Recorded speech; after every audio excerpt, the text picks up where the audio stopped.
명절 잘 보내셨지요?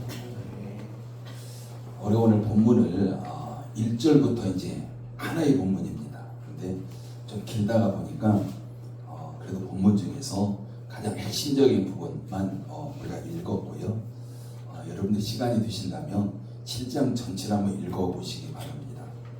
그래서 사도행전 7장은 스데반의 설교라고도 이렇게 부르고요. 또는 스데반의 복음 증거라고도 부릅니다.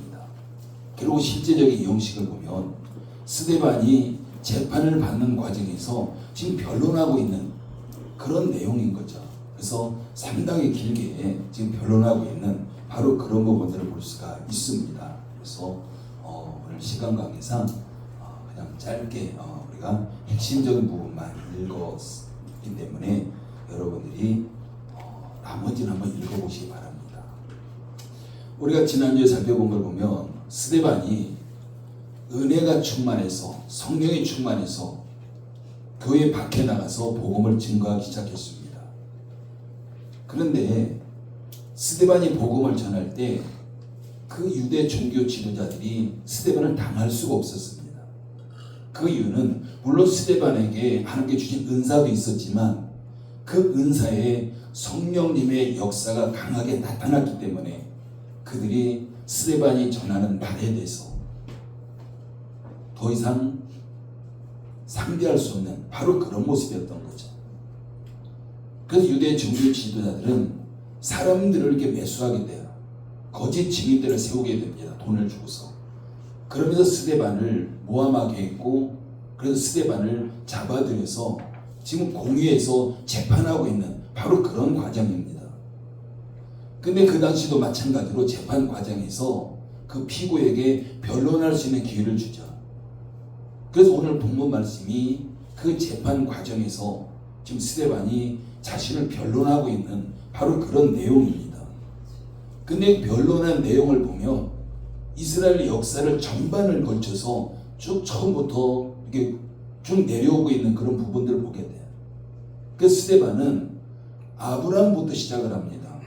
아브라함부터 시작해서 요셉을 통해서 애굽의 노예살이를 시작하는 이런 부분들을 언급하고 있고, 또한 그런 이스라엘 백성들을 모세를 통해서 그 구원에서 또한 광야길을 걸어갔던 그런 길들을 지금 이야기하고 있고, 때로는 광야길을 걸을 때에 금송아지를 만들어 놓고 우상 숭배했던 이런 부분들을 지금 언급하고 있습니다.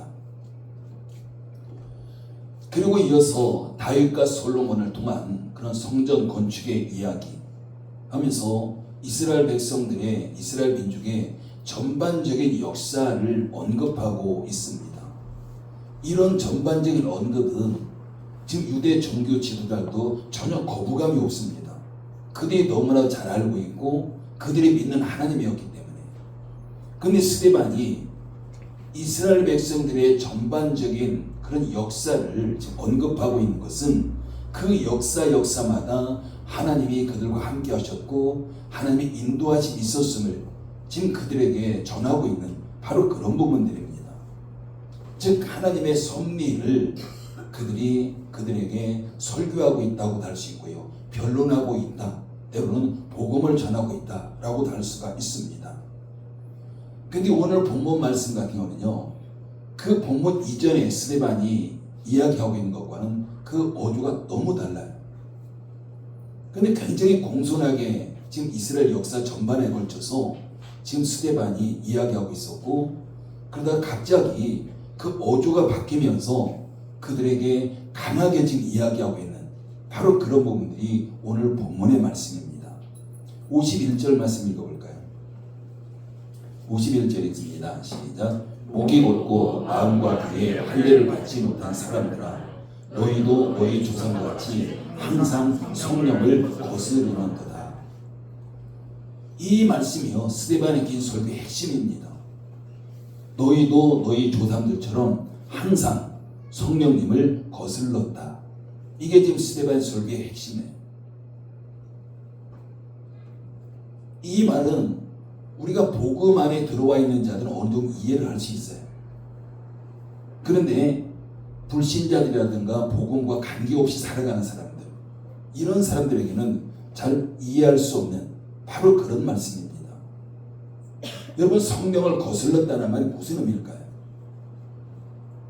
너희도 항상 너희 조상들처럼 성령을 거슬렀다라고 지금 이야기합니다. 그러면 구체적으로 우리가 어떻게 하는 것이 성령을 거스른 것이 될까? 우리도 이 부분 분명히 알아야 하잖아요. 우리도 신앙생활 한다고 하는데 우리가 성령님을 거스르면 안 되기 때문에, 그래서 분명히 이것이 무엇을 의미하는지 우리가 구체적으로 우리도 생각해 볼 필요가 있습니다. 그렇다면 지금 스데반의 설교를 듣고 있는 유대 종교 지도자들은 성령을 거슬렀다는 말을 알고 있을까라는 거죠. 우리가 51절, 52절 그래 다시 한번 읽어볼까요? 51절과 52절입니다. 시작. 목이 곧고 마음과 귀에 할례를 받지 못한 사람들아, 너희도 너희 조상과 같이 항상 성령을 거스르는도다. 너희 조상들이 선지자들 중에 누구를 박해하지 아니하였느냐?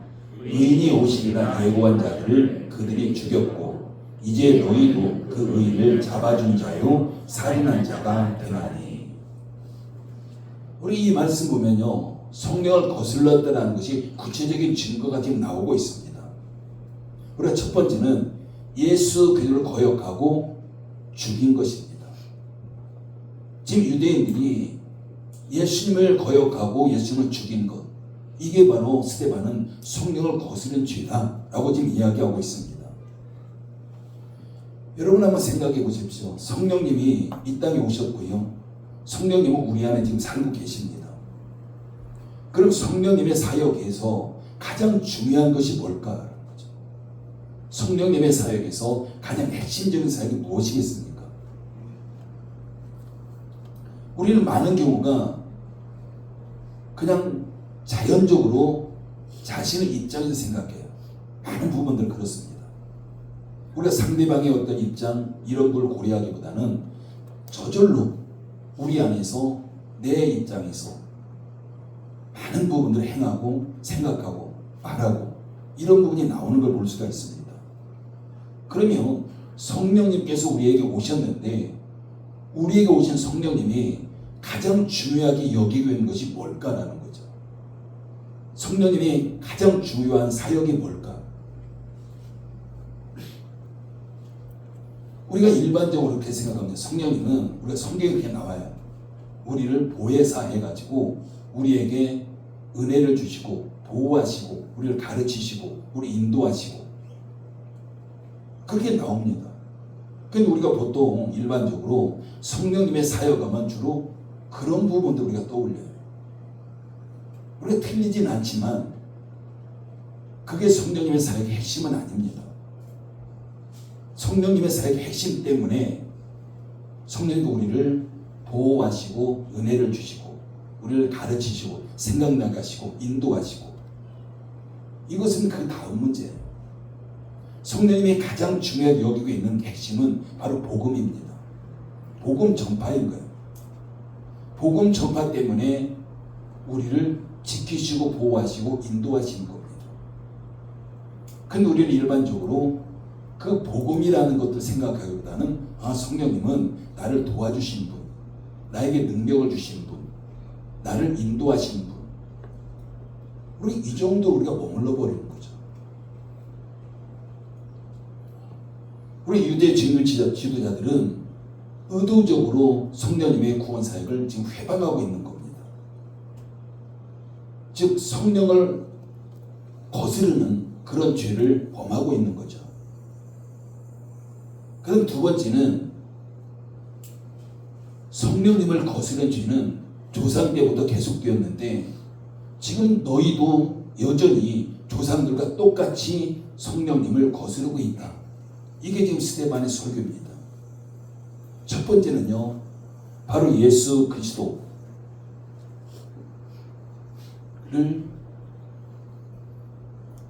죽이는 바로 그런 일, 그게 바로 성령을 거스르는 거였고, 그 다음에 그 조상들과 같이 똑같이 지금도 여전히 그들이 변하지 아니하고 똑같이 행하고 있는 바로 그런 부분들을 핍박하고 있고 복음을 전하는데 핍박하고 있고 이런 부분들을 이야기하고 있습니다.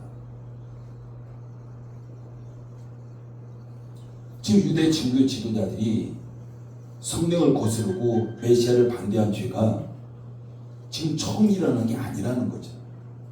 지금 조상 때부터 있었고 여전히 그것이 변하지 아니하고 지금 유대 종교 지도자들이 계속된 죄의 영향 가운데서 성령을 거스르고 있는 이런 부분들을 지금 스데반은 지적하고 있는 바로 그런 부분입니다.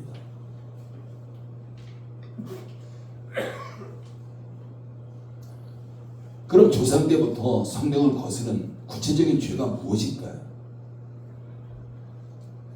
여기서 말씀하고 있는 것은 즉 하나님 말씀을 거역하는 겁니다. 지금 구약에 그 말씀을 지금 거역하고 있는 그런 부분들이죠. 여러분 구약 성경이 뭘까요? 핵심은 메시아에 대한 약속이에요. 앞으로 예수님이 오실 것이다. 메시아가 오실 것이다. 이게 지금 구약 성경의 핵심입니다.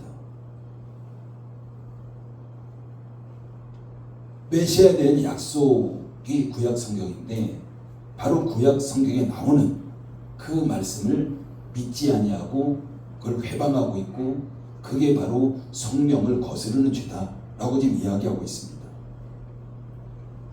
여러분 구약의 성도들은요 구약 성경이 능통해요.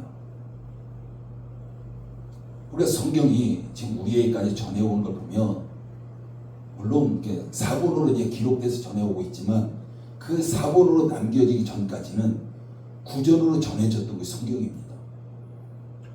그래서 이스라엘 백성들이 그 자녀들에게 암송을 시켜요. 성경 전체를. 그래서 그 암송을 통해서 그게 전해져 왔고 그러다 시간이 지나면서 그것도 좀 부족하니까 사본으로 남긴 이런 부분들로 인해서 우리에게 전해진 겁니다. 그리고 지금 본문에 나오는 유대 종교 지도자들 이들 또한 성경에 대해서는 박사들입니다. 구약 성경에 대해서는 모르는 것이 없어요. 그들도 성경을 많이 암송하고 있는 바로 그런 자들입니다. 그렇다면 이들이 구약에 예언된 메시아 몰랐을까요? 알고 있습니다. 메시아가 올 거라는 알고 있었고 그렇기 때문에 그들이 메시아에 대한 그런 기다림이 그들에게 있었습니다. 그럼에도 불구하고 그들은 의도적으로 예수님을 일부러 거역하고 있는 거죠. 일부러 성령을 거역하고 있는 바로 그런 부분들입니다. 여러분 이 복음서에 보면 예수님께서 이 땅에 오셔서 많은 이적들을 행하시고 이 땅에서 활동하실 때 유대인들이 어떤 반응을 보입니까? 모든 사람들이 이건 메시아가 아니야 라는 게 아니라 죽은 자를 살리고 많은 병자들을 고치고 이런 걸 보면서 그들이 이분이 메시아 맞다라는 사람들이 있었습니다. 이분이야말로 정말 메시아가 아닐까 많은 사람들이 그랬어요. 그 이유는 예수님께서 행하셨던 일 하나하나가 그 사역이 하나님이 아니고선 도저히 행할 수 없는 그런 일들을 알았기 때문에 충분히 지금 유대 종교 지도자들도 메시아에 대한 약속에 대해서 알고 있었고 바로 예수님에 대해서도 알고 있었습니다. 그럼에도 불구하고 그들은 의도적으로 지금 예수님을 거역했고 예수님을 버렸고 심지어는 십자가에 달아 못 박아 죽인 거죠.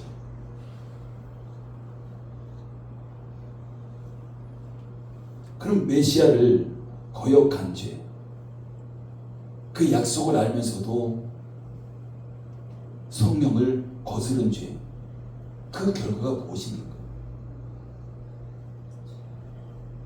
결과는요, 앞에서 말씀드렸지만 메시아를 죽인 거예요.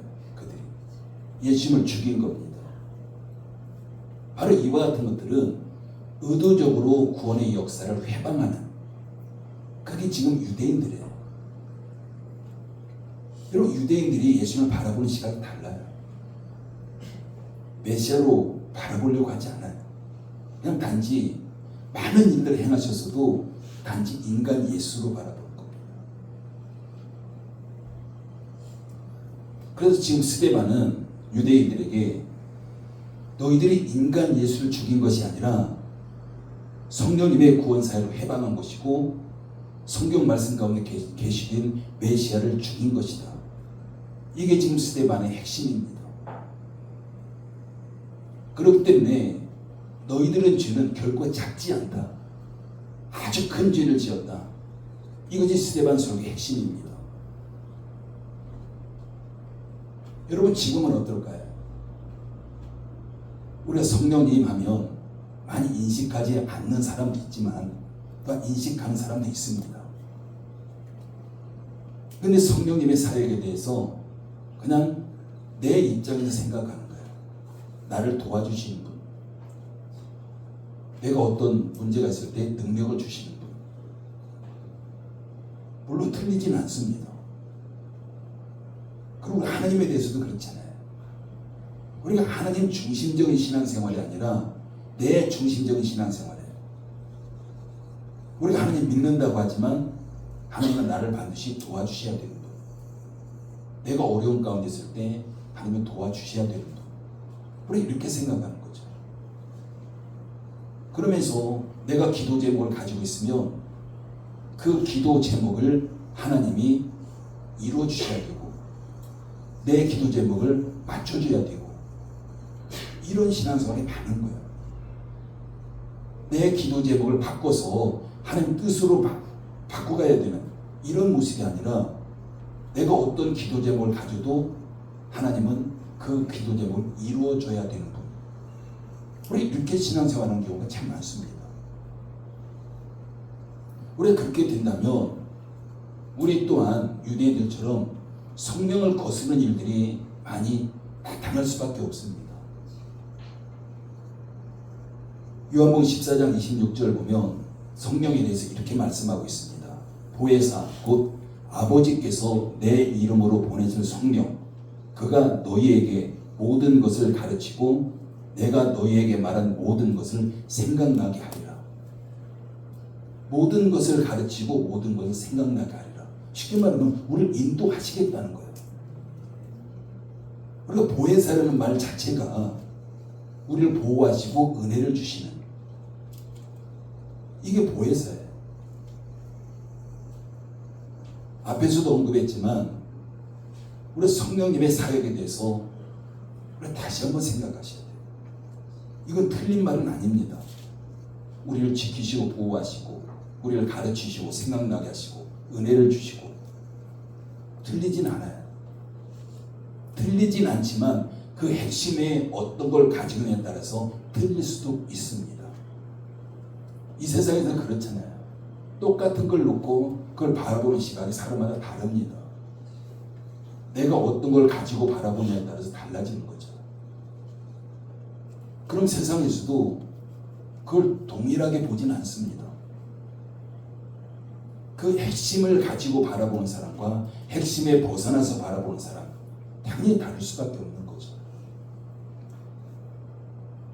우리 성령님도 마찬가지입니다. 그냥 일반적인 우리의 시각으로는 나를 도와주신 분이고 나에게 능력을 주신 분이고 우리 성령 충만하면 나에게 뭔가 능력이 나타나야 되고 우리 이렇게 생각하는 거죠. 그런데 성령님의 핵심은요 복음이에요. 복음 때문에 나에게 능력도 주시는 겁니다. 복음 때문에 나를 지키시고 보호하시는 거예요. 복음이 아니라면 굳이 성령이 우리 안에 들어와 사실 필요도 없고요. 우리를 이 땅에서 지키시고 보호하시고 이럴 이유도 없습니다. 복음이 아니라면 하나님의 사역은요 우리를 천국으로 그냥 인도해 가면 되는 거예요. 그럼 천국에서 어떤 것도 부족하지 않은 가운데 우리는 하나님을 찬송하게 돼 있고 하나님 예배하게 돼 있고 가장 아름다운 삶이 거기서 이루어지는 겁니다. 그럼에도 불구하고 우리가 이 땅에 존재하는 것은 우리가 복음 때문에 존재하는 것이고 복음 때문에 성령이 우리 안에 들어오셨고 복음 때문에 우리를 지키시고 인도하시고 우리를 보호하시고 이게 성령 사역의 핵심입니다. 그렇기 때문에 우리는 우리의 삶이 언제든지 복음 안에 있어야 돼요. 그 복음 사역 울타리를 벗어나면 안 됩니다. 우리가 복음과 관계없는 삶을 살아가는데 성령이 우리에게 어떤 능력을 덧입혀주고 이렇지 않습니다. 근데 많은 경우가 그렇잖아요. 복음은 전혀 관계없이 살아가는데 이 세상 살아가면서 내가 어떤 문제를 만나고 어떤 어려움을 당하고 우리가 하나님 앞에 기도하는 거죠.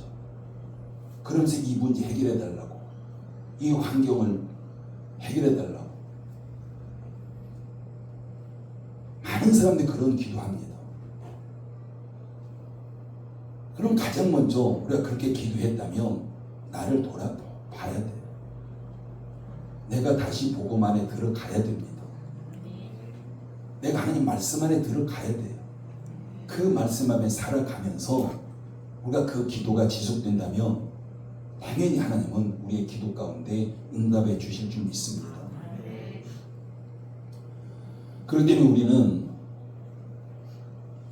유대 종교주의자들 하고 있는 바로 그런 부분들은 복음 운동을 회방하고 있는 바로 그런 부분입니다. 오히려 대적하는 거죠. 근데 그런 사람들은요, 자신들이 대적하면서도 몰라요. 우리도 이 세상 살아가면서 그렇잖아요. 내가 뭔가 잘못하고 있는데 내 관점이 다르기 때문에 내가 나를 바라보지 못하는 경우가 참 많습니다. 죄의식이 없기 때문에 그 이들은 그쳐지지 않습니다. 그러면서 결국에는 핍박하게 되는 거죠. 여러분 사도 바울 보십시오. 사도 바울이 예수를 만나기 전에 예수를 믿는 자들 잡아서 죽이고 핍박하고 여기에 최고로 앞장섰던 자입니다. 그런 사도 바울이 죄의식이 있었을까요? 없습니다. 그것이 하나님을 위해 사는 거라고 생각했고 자기는 잘하고 있는 것이라고 생각했고 신앙생활을 너무 잘하는 거죠. 그게 스스로 생각하는 겁니다. 그런데 예수를 만나고 나서 사도 바울의 관점이 달라져요. 관점이 달라지니까 그동안 죄의식이 없었던 것이 죄의식이 갖게 되고 잘못됐다고 생각하지 않았던 것이 자기가 잘못됐다고 생각이 되고 이게 바로 우리 인간의 모습입니다. 그렇기 때문에 핍박하고 하는 일들은 계속해서 이어질 수밖에 없는 거예요. 그들은 그것이 잘하고 있다고 생각하니까. 여러분 오늘 이슬람들 보십시오. 자폭 테러. 이걸 누가 봐도 정당하지 않잖아요. 근데 그들은 신앙적으로 자신들이 잘하고 있다고 생각해요. 정당하다고 생각합니다.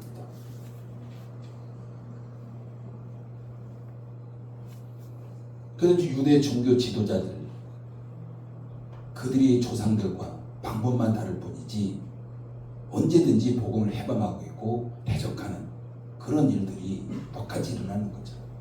그럼 오늘날 우리에게도 마찬가지예요. 우리 시대에도. 그것이 잘못됐다라고 인식한다면 바꾸겠지만 그렇지 않은 자들, 지금 복음을 핍박하고 대적하는 자들 죄의식 없습니다. 잘못됐다고 생각하지 않아요. 그게 정당하다고 생각합니다. 그렇기 때문에 교회 역사에서 끊임없이 복음을 회방하는 그런 세력들은요 한시도 없었던 적이 없습니다.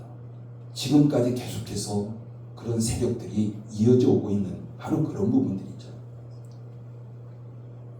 여러분 죄 가운데요 성경님을 회방하는 죄 가장 커요. 그 복음을 회방하는 겁니다. 그렇기 때문에 복음을 회방한다는 것은 반드시 하나님의 진노가 따를 수밖에 없습니다. 그래서 우리가 복음을 전할 때 복음을 회방하는 자들, 그 세력들은 반드시 있습니다. 내가 복음을 전하면 환경에 막 도와줘가지고 쉽게 전할 수 있도록 그렇진 않아요. 내가 복음을 전할 때 반드시 어려움이 있게 마련입니다. 그럴지라도 그 복음을 해방하는 세력들을 두려워하면 안 되는 거죠. 예수님께서 마태복음 10장 28절에서 이런 말씀하셨습니다. 몸은 죽여도 영혼은 능히 죽이지 못하는 자들을 두려워하지 말고. 그러니까 몸은 죽여도 쉽게 말하면 핍박해도 영혼을 건드리지 못하는 자, 그들을 두려워하지 말라는 겁니다. 그러면서 오직 몸과 영혼을 능히 지옥에 멸하실 수 있는 이를 두려워하라. 몸과 영혼을 지옥에 멸할 수 있는 자, 이게 누굴까요? 하나님이잖아요. 성령님입니다. 우리가 복음 전할 때 핍박하는 자, 대적하는 자, 이들을 두려워하지 말고 하나님을 두려워하라는 거죠. 우리가 이 말씀만 기억한다면 당연히 우리가 어떤 핍박이 있어도 복음을 전할 수밖에 없습니다.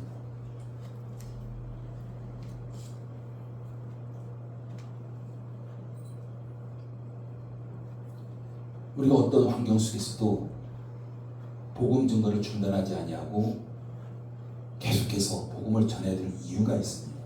그게 뭘까요? 단지 복음이 중요하기 때문일까요? 하나님께 우리에게 복음을 맡겨주셨기 때문일까요? 물론 맞아요. 복음 굉장히 중요합니다. 하나님 앞에 복음이 가장 중요한 거죠. 그래서 그 복음을 저와 여러분들에게 맡겨주신 겁니다. 근데 또한 우리가 생각해야 될 것은 복음 증거를 계속해야 되는 이유는 그 일을 성령님께서 원하시기 때문이에요. 우리가 복음 증거하는 것은 성령이 원하신다는 사실입니다. 그러면 성령이 원하시는데 내가 복음을 증거하지 않는다면 여러분 그게 성령님을 회방하는 거예요. 성령님이 이 길로 가는데 나는 그냥 가만히 있으면 아니면 반대로 간다면 그게 성령님의 복음 사역을 내가 돕지 않는 것이고 그것은 성령님의 복음 사역을 내가 회방하는 것이고 똑같은 겁니다.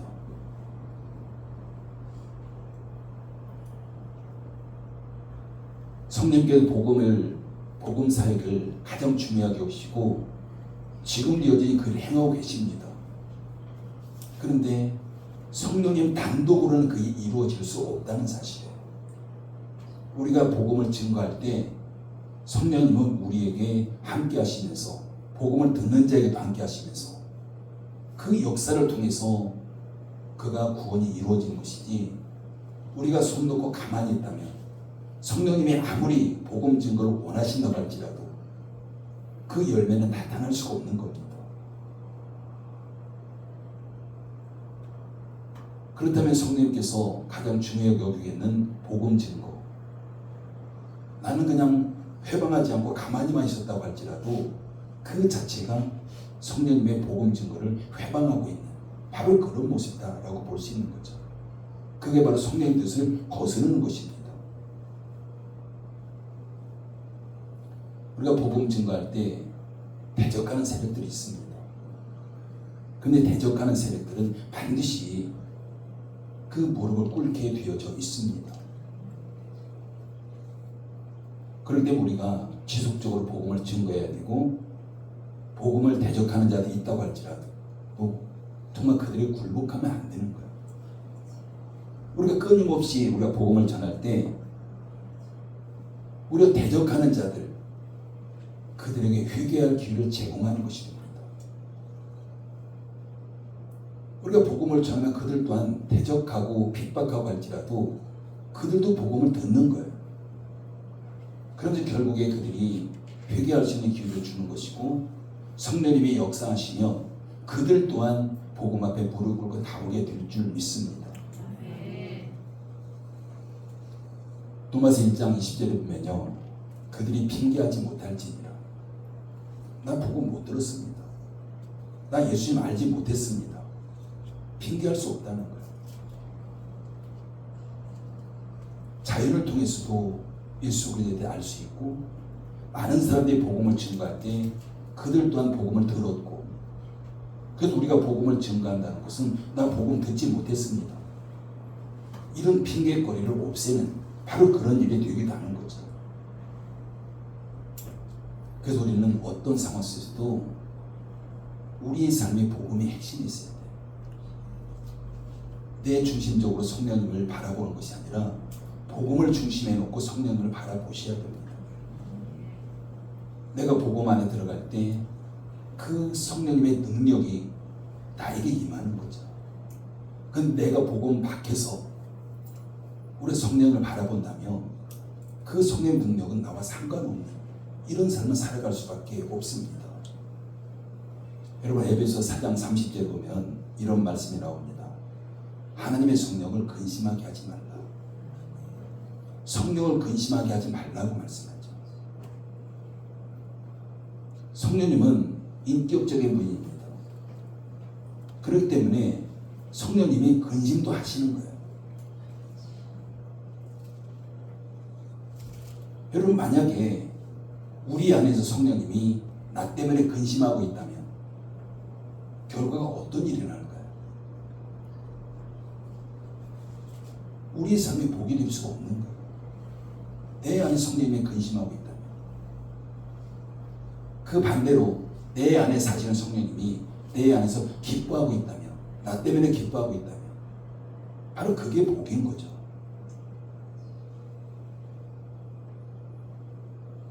여러분 성령님이 근심하는 이유는 많을 거예요. 우리 삶 가운데서 때로는 우리 언어, 우리 행동, 어떤 생각 많을 겁니다. 그 중에서 가장 큰 것이 복음인 거예요.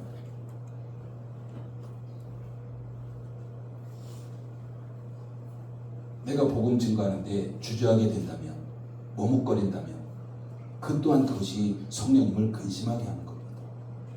성령님은 복음 쪽으로 계속해 달려가길 원하시는데 내 손잡고 복음 쪽으로 계속해 달려가는데 내가 손을 뿌리치면서 그 자리에 머물러 버린다면, 내가 머뭇거린다면, 주저한다면 그게 바로 성령님을 근심하게 하는 거죠.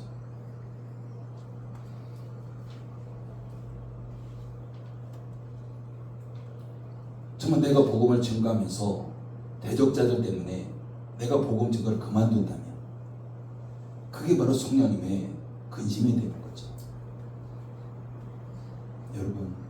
여러분의 안에 성령님만 한번 바라보십시오. 그 성령님께서 나 때문에 근심하고 있을까? 아니면 나 때문에 기뻐하고 있을까? 이것은 굉장히 중요한 일입니다. 우리가 복음만 증거한다면 성령님은 가장 복음 증거 본바를 원하시기 때문에 나 때문에 기뻐하실 줄 믿습니다. 성령님께서 기뻐하시면 성령님으로부터 에너지가 나오는 거예요. 그 에너지가 나에게 주어지는 겁니다. 그게 바로 성령의 능력인 거죠.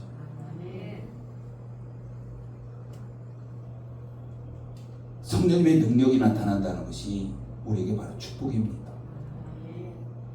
그런데 우리는 많은 경우가 별로 성령을 인식하지 않습니다. 인식하더라도 내 중심적으로 인식을 해요. 그냥 내가 어떤 상황에서 그냥 대기하고 있다가 내가 어떤 위험을 만나면, 어려움을 만나면, 문제를 만나면 나를 도와주십니다. 결국 그렇지 않아요. 우리 신앙생활은 내가 주도적인 것이 아니라 하나님이 주도적입니다. 성령님이 나를 맞춰주시는 분이 아니라 내가 성령님을 맞춰가야 되는 거죠. 그렇게 해서는 성령님이 가장 원하시는 게 뭐냐라고 했을 때 그 복음 증거잖아요. 그럼 내가 그 복음 증거 현장에 있어야 되는 거예요. 성령의 인도를 따라가야 되는 거죠.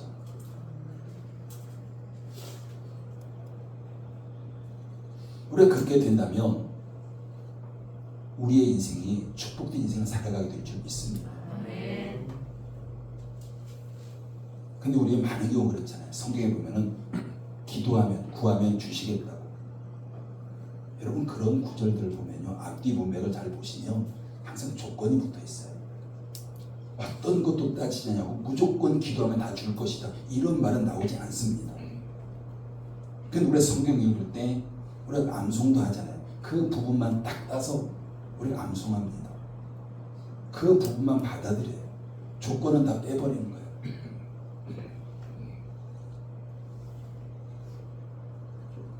그래서 오늘 본문에서 우리가 교훈을 얻어야 될 것은 과연 성령님께서 가장 원하시는 게 뭐냐라는 거고요.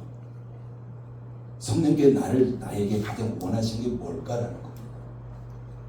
그러면 성령께서 원하시는 그 자리에, 그 일에 내가 머물러 있다면, 그리고 그 일에 성령님과 함께 손잡고 그 일을 감당하고 있다면 당연히 우리는 성령님의 기쁨이 될 것이고, 성령님의 기쁨이 된다면 성령님의 에너지인 그 성령의 능력이 우리의 안에 있는 것이고, 그런 그 성령님의 능력으로 우리가 어떤 상황도 이겨나가게 될 줄 믿습니다.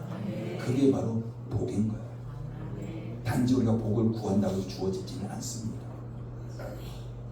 우리 자녀들도 마찬가지 아닐까요? 공부하는 자녀들이 있다면 그 자녀에게 부모가 가장 원하는 게 뭘까요? 공부하는 거잖아요. 근데 공부는 안 하고 전혀 관심이 없고 그냥 노는 데만 관심이 있다면 상황이 많이 달라집니다. 하나님도 마찬가지예요. 하나님께 가장 원하시는 거, 우리가 그 안에 머물러 있다면 그게 바로 기쁨이 되고, 그 기쁨이 된다면 성령의 에너지가 나의 삶의 모든 현장 가운데 그 능력으로 나타나게 될 것이고, 성령의 능력이 나타난다는 것은 내가 어떤 상황도 이겨나갈 수 있는 바로 그런 힘이 거기서 나오고, 그게 바로 우리에게 축복이 되는 줄 믿습니다. 모두가 정말 복음의 핵심을 초점을 맞추고 성령을 기쁘시게 하는 저와 여러분 되기를 예수님의 이름으로 축복합니다. 기도합니다. 아버지 하나님, 은혜를 감사를 드립니다. 스데반의 길 설교 그 핵심이 바로 복음이었습니다. 성령님께서 복음을 가장 중요하게 여기고 있었고, 성령님의 사역 또한 복음 운동이었습니다. 그렇기 때문에 성령을 근심하게 하지 말고 성령 사역에 동참하면서 우리가 함께 복음 운동의 현장에 있을 때 성령님을 통해서는 에너지, 그 능력이 우리 가운데 주어지게 될 줄 믿습니다. 우리 모두가 복음 안에서 열교의 성도들이 모든 하나님의 축복들을 누리게 누리가도록 성령을 도우시고 인도해 주시옵소서. 예수님의 이름으로 기도드립니다. 아멘. 예, 준비하여 올려드립니다.